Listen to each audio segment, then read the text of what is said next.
ఫలం మీ కర్మ ఫలం వృథా కానీయం. ఎర్ర జెండాలో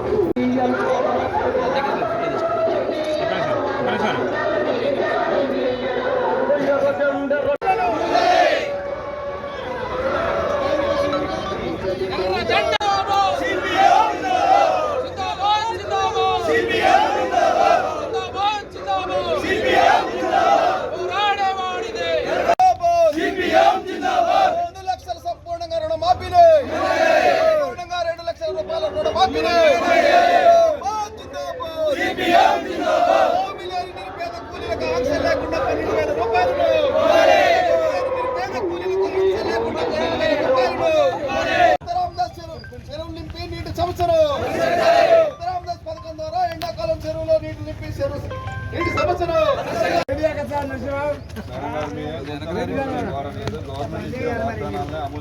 నమస్తే నాయకుడు అనుకుండు తప్పకుండా అండి. మండల కమిటీ తరఫున ఇచ్చారు విన్నపాలను కలెక్టర్ ద్వారా ప్రభుత్వానికి తెలియజేస్తాను.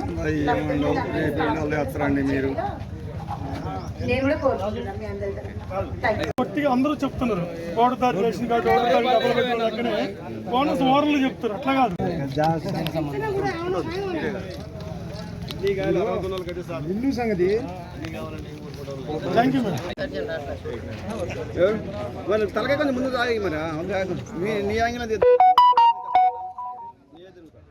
అటువంటి సమస్యలు పరిష్కరించాలని ఎంఆర్ఓ గారికి ఇప్పుడే వినతి పత్రం ఇవ్వటం జరిగింది. ఈరోజు ఇక్కడ హాజరైన ప్రజలు కానీ వింటున్న అధికారులు కానీ ఒక విషయాన్ని గమనించాలి.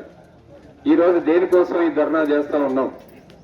కూసుమంచి మండలంలో ఉన్నటువంటి ఇక్కడ హాజరైన ప్రజలు కానీ లేదా ఇండల్లో ఉన్న ప్రజలు కానీ ఇప్పుడున్న మన ముఖ్యమంత్రి రేవంత్ రెడ్డి గారి దగ్గరికి వెళ్ళి కానీ లేదు ఇక్కడ కాంగ్రెస్ నాయకుల ఇళ్ల వద్దకు వెళ్ళి కానీ వాళ్ళు ఇచ్చిన 6 గ్యారంటీలు మాకు కావాలని చెప్పేసి ఎవరు అడగలేదు. ఎవరు అడగకుండానే వాళ్ళు ఈ రాష్ట్రం కోసం వాళ్ళ ఆ రోజు చెప్పింది, ఈ 10 సంవత్సరాల ముఖ్యమంత్రి కేసీఆర్ గారు ఈ రాష్ట్రానికి అన్యాయం చేశాడు, ఆయన చెప్పిన విషయాలు ఏది అమలు చేయటం లేదు, కాంగ్రెస్ పార్టీ అధికారంలోకి వస్తే మేము ముఖ్యమంత్రి అయితే ఈ 6 గ్యారంటీలు ఏవైతే ఉన్నాయో వీటిని అమలు చేస్తామని చెప్పి మమ్మల్ని మీరు ఎట్లాగూ నమ్మటం లేదు, సోనియమ్మ గారిని రాహుల్ గాంధీ గారిని ప్రియాంక గాంధీ గారిని తీసుకొచ్చి వరంగల్ డిక్లరేషన్ చేసి హైదరాబాద్ లో కూడా పెద్ద సభ పెట్టి లక్షలాది మంది ప్రజల సమక్షంలో ఈ 6 గ్యారంటీలు వాగ్దానం చేశారు. ఆ వాగ్దానాన్ని కూడా వాళ్ళు చెప్పినటువంటిది డిసెంబర్ 9వ తారీఖు నాడు ఏ ఒక్కటి కూడా దీంట్లో మినహాయింపు లేదు, విడతల వారీగా కూడా కాదు. డిసెంబర్ 9వ తారీఖు నాడు మేము ముఖ్యమంత్రి ప్రమాణ స్వీకారం చేయగానే ఈ 6 గ్యారంటీలు అమలు చేస్తామని చెప్పారు. కానీ ఒక్క గ్యారంటీ తప్ప, ఉచిత బస్సు ప్రయాణం తప్ప ఏ ఒక్క వాగ్దానం ఈ రోజు మన మండలంలో మన గ్రామాల్లో అమలు కావటం లేదు. రాష్ట్రం మొత్తం మీద కూడా అదే పరిస్థితి ఉంది. మరి ఎందుకు ఇంత మోసం చేయాలి, ఎందుకు ఇంత దగా చేయాలి అంటే ప్రజలంటే ఒక చులకన భావనతోటి అది ఆచరణలో సాధ్యం కాకపోయినా ముఖ్యమంత్రి సీటు పదవి కోసం అబద్ధాలు ఆడారనేది మనం చెప్పకుండానే వాళ్ళ ఆచరణ నిరూపిస్తున్నటువంటి పరిస్థితి ఉంది. ఈ రోజు మనం అడిగామా 2 లక్షల రుణమాఫీ చేయమని అడగలేదు, ప్రతి మహిళకి 2500 ఇవ్వమని చెప్పేసి అడగలేదు, ఇందిరమ్మ ఇళ్లు పెట్టండి దానికి 5 లక్షలు ఇస్తామని చెప్పేసి అడగలేదు, గ్యాస్ 400కి ఇవ్వమని చెప్పేసి అడగలేదు, ఇంకా రైతు బంధుకి మేము ఇప్పుడు ఇస్తున్న కేసీఆర్ ఇచ్చిన దానికంటే 15,000 రూపాయలు ఇవ్వమని మనం అడగలేదు, భూమి లేని కూలీలకి ఇందిరమ్మ ఆవాస్ యోజనని పెట్టి 12,000 ఇస్తామని చెప్పేసి అడగలేదు. మరి ఇన్ని రకాల వాగ్దానాలు ఇవన్నీ మేము అమలు చేస్తామని చెప్పి వాళ్ళ ఒక్క వాగ్దానాన్ని కూడా అమలు చేయకుండా మరీ అబద్ధం. 2 లక్షల రుణమాఫీ అయిపోయిందని చెప్తున్నారు, 6 గ్యారంటీలు 5 గ్యారంటీలు అమలవుతున్నాయి అని చెప్పేసి చెప్తా ఉన్నారు. అంటే ఎందుకని ఇట్లాంటి మాటలు చెప్తా ఉన్నారు?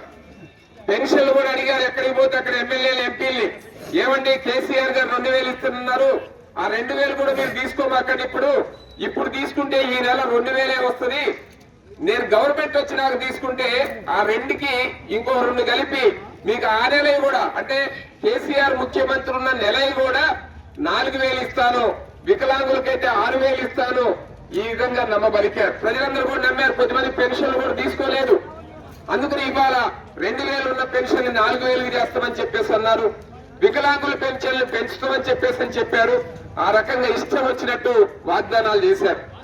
అందుకని వాగ్దానాలు చేయటం వరకే పరిమితం కాదు, ఆ వాగ్దానాలన్నిటిని అమలు చేయాలని వాళ్ళు అనుకుంటున్నారు. అడిగేవాడు ఎవడు లేడు, రోడ్ల మీదకి ఎవరు రారు, ప్రజలందరూ ఎవరికి వాడు యమనా తీరు అయిపోయారు. ఎవరిని ఇవాళ ఒకరినొకరు నమ్మే పరిస్థితి లేదు.